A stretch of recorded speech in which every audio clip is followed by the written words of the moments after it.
Il y a aujourd'hui différentes façons de vendre sa propriété. Plusieurs choisissent d'ailleurs de le faire eux-mêmes pour faire des économies, alors que d'autres préfèrent encore être conseillés par un courtier. On fait le point sur les différentes options qui s'offrent à nous avec Caroline Salette. Elle est courtier propriétaire pour Remax Royal. Bonjour, Mme Salette. Bonjour. Est-ce que c'est vrai qu'on voit, évidemment, vous êtes courtier, mais vous voyez cette effervescence des propriétés à vendre par les propriétaires? C'est vraiment en demande, un engouement? Bien, je vous dirais que c'est plus une question de perception, cette demande ou cet engouement qu'on réalise. Le phénomène du propriétaire qui essaie par lui-même de vendre sa propriété est un phénomène existant depuis la nuit des temps.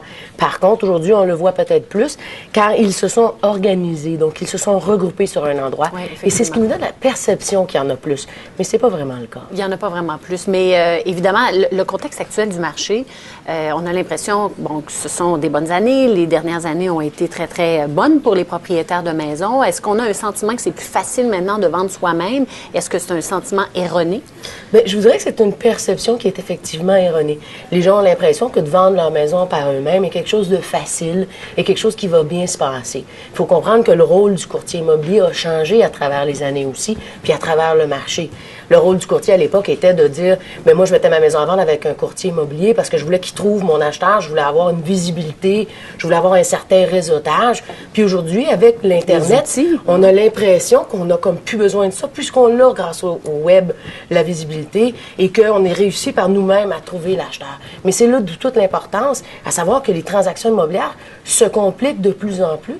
Grâce au fait, justement, du web, les gens sont de plus en plus instruits. Parce qu'il est peut-être plus facile, effectivement, de trouver des acheteurs potentiels, étant donné tous les outils qu'on a. Mais quand vous dites que les transactions se complexifient, qu'est-ce que ça veut dire? Bien, juste pour reprendre votre question, je suis pas sûre que c'est plus facile de trouver les acheteurs. Je crois qu'aujourd'hui, on s'est muni d'outils qui font que c'est les acheteurs qui nous trouvent. Donc, en ayant un marketing aussi évolutif que peut l'être l'Internet, mais là, c'est plus facile pour les acheteurs de nous trouver.